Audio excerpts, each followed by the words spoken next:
Hello, moi c'est Émilie et je vous accompagne vers une vie plus simple pour vivre pleinement et simplement au quotidien. Dans ce podcast, on mêle minimalisme, frugalité, fait maison, réduction de sa consommation et bien sûr tout ça de manière bienveillante et positive. En 2017, je me suis tournée vers les produits fait maison pour faire des économies. J'ai ensuite découvert le minimalisme ou encore le zéro déchet et je me suis rendu compte qu'en adoptant de nouvelles habitudes, je réduisais mes dépenses et ma charge mentale tout en me simplifiant la vie.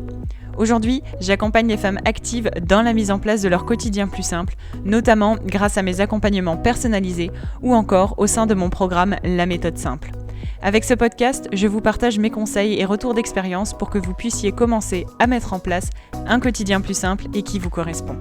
Bienvenue dans ce nouvel épisode du podcast Une vie plus simple. Aujourd'hui, on va parler dépenses, budget et surtout idées non populaires mais qui selon moi vous permettent de vous simplifier davantage la vie et de mener une vie davantage minimaliste et plus simple.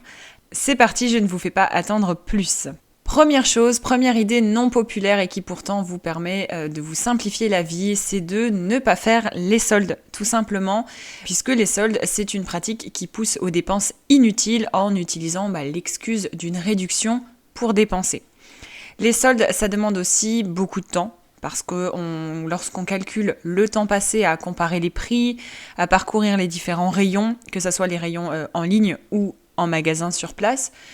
Et le petit bonus des soldes pour un consommateur classique, c'est qu'il propose une gratification immédiate à l'achat parce que vous pensez avoir fait une très bonne affaire au moment de votre achat grâce à la réduction, alors qu'un consommateur raisonné et avec une vision un peu plus minimaliste aura, lui, économisé du temps, de l'énergie et de l'argent en ne faisant pas les soldes.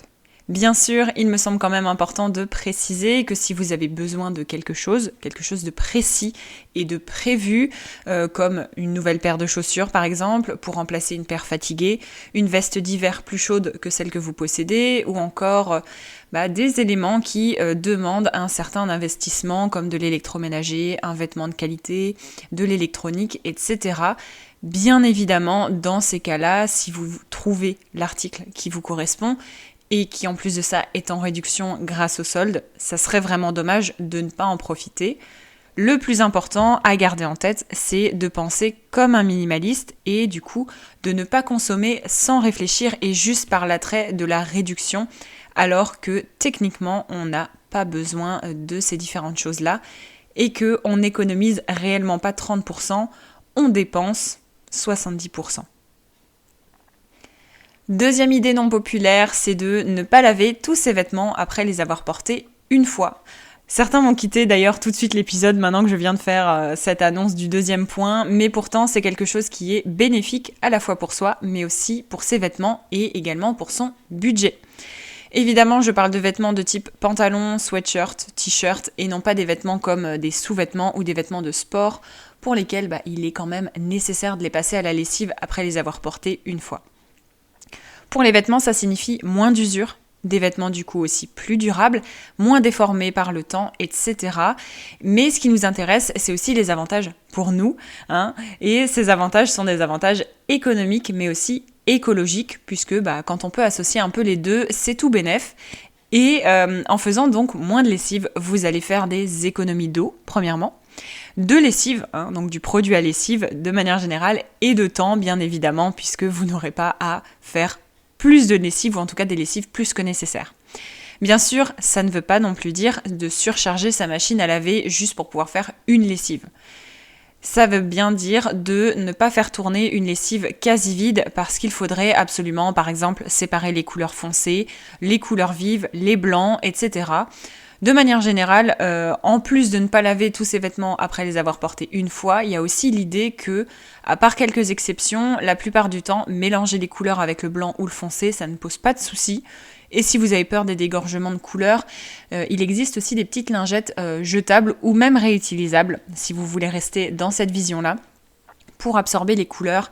Et pour en avoir utilisé quelques-unes, je me suis rendu compte qu'au bout d'un moment, il n'y avait plus de dégorgement de couleurs. Et en achetant aussi bien moins de vêtements neufs, les dégorgements de couleurs n'existent plus au fur et à mesure.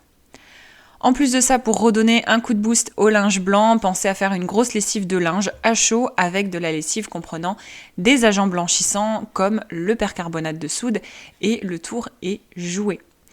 D'ailleurs, vous pouvez retrouver toutes mes recettes du quotidien, y compris les différentes recettes de lessive en poudre, de lessive à la cendre ou même de lessive au lierre, qui ces deux dernières sont des recettes totalement gratuites qui vont rien vous coûter. Vous pouvez les retrouver dans mon e-book de recettes Réaliser soi-même tous ces produits du quotidien. Je vous mets comme d'habitude à chaque fois que je mentionne une ressource, le lien vers la page de description du e-book dans les notes de l'épisode, mais vous pouvez aussi retrouver mon e-book depuis mon site internet withemily.com. Troisième idée non populaire, c'est de ne pas utiliser le système des enveloppes. Alors, je ne sais pas si vous connaissez le système des enveloppes, on en entend parler un peu partout, surtout si vous vous intéressez au minimalisme et à la gestion du budget de manière générale.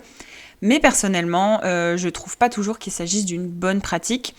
En échangeant avec différentes femmes que j'ai pu accompagner au sein de mon programme La méthode simple, mais aussi durant des séances ponctuelles de Simplicité Express, mon accompagnement individuel d'1 heure, mais aussi tout simplement différentes connaissances, amies, etc. qui ont testé la méthode, elles ont quand même été plusieurs à me dire qu'elles ne respectent pas réellement le système. La plupart, en plus de ça, vont piocher dans les enveloppes d'autres catégories ou même de la semaine d'après, pour pouvoir réussir leurs dépenses et quand même dépenser sans vraiment se restreindre finalement.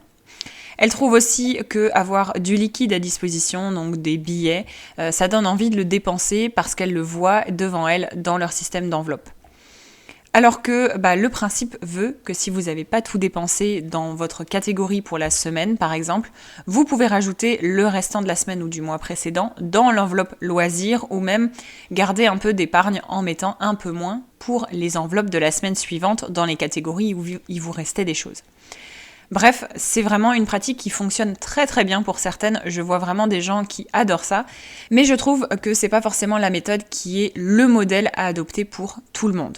Personnellement, j'utilise pas ce système et ça m'a pas empêché de ne plus surconsommer, de respecter mon budget minimaliste chaque mois, encore aujourd'hui, mais aussi quand je commençais, sans pour autant me sentir privée au quotidien. Bien au contraire.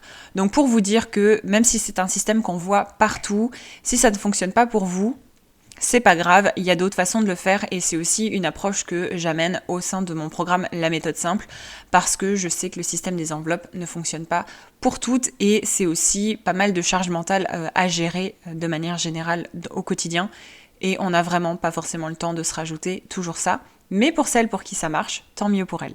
Une autre idée peu populaire mais qui pourtant vous simplifierait la vie, c'est le principe du une chose achetée égale une chose dont on doit se débarrasser. C'est ce que j'appelle le 1 pour 1 tout simplement.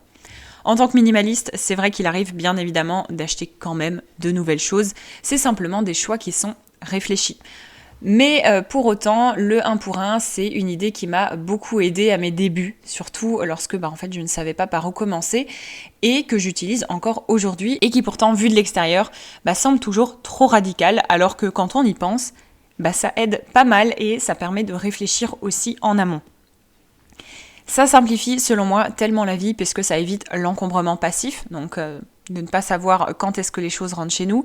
Ça permet de remettre ses achats en perspective, donc en amont, et souvent d'éviter des achats parce que ça veut dire qu'en rentrant chez soi, on va devoir se défaire d'un objet parce qu'on a décidé d'en acheter un, ou que ça soit donc l'item qui a la même fonction que ce qu'on a acheté, ou bien lorsque on n'a pas quelque chose qui a la même fonction, de se défaire d'un autre objet divers, un autre objet quelconque. Et du coup, rien que de ça, des fois, ça donne pas envie de faire un achat.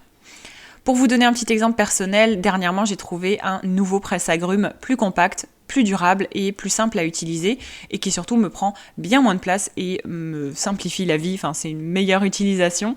J'ai donc mis en vente mon ancien durant d'ailleurs ma dernière participation à un marché aux puces pour, il me semble, 2 € de mémoire, quelque chose comme ça. Pour vous débarrasser facilement et rapidement, surtout pour des petits objets avec peu de valeur comme ça, moi je fais des marchés aux puces donc ça me permet de mettre ces éléments-là. Vous pouvez aussi proposer à quelqu'un autour de vous, si jamais ça intéresse, le mettre sur des applications de dons comme Give ou Le Bon Coin, parce que ça peut toujours dépanner quelqu'un. Ne gardez surtout pas un objet dont vous devez vous débarrasser, donc pour le 1 pour 1, dans un coin, plus que quelques jours en attendant que ça trouve preneur. Pensez aussi aux associations tout simplement d'aller déposer les choses quelque part. J'espère que cet épisode vous a donné quelques idées et a pu vous faire changer d'avis sur quelques actions peu populaires, mais pour lesquelles j'ai pu constater des résultats différents et positifs dans mon quotidien, comme dans celui des femmes que j'ai eu l'occasion d'accompagner, que ce soit dans mon programme La Méthode Simple ou lors des séances individuelles personnalisées Simplicité Express. Pour découvrir tous les détails de mes accompagnements, si jamais ça vous intéresse, vous pouvez retrouver comme d'habitude le lien dans les notes de l'épisode ou directement depuis mon site internet. En attendant, nous, on se donne rendez-vous dans 15 jours pour un prochain épisode pour d'autres conseils autour de la vie plus simple. À bientôt! Merci d'avoir écouté cet épisode de Une vie plus simple jusqu'au bout. Si vous l'avez apprécié, n'hésitez pas à vous abonner, à partager cet épisode et à mettre 5 étoiles sur Apple Podcast ou sur Spotify.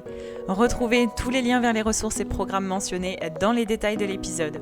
Et si vous souhaitez rejoindre la communauté, inscrivez-vous à la newsletter et téléchargez votre workbook gratuit directement depuis mon site internet.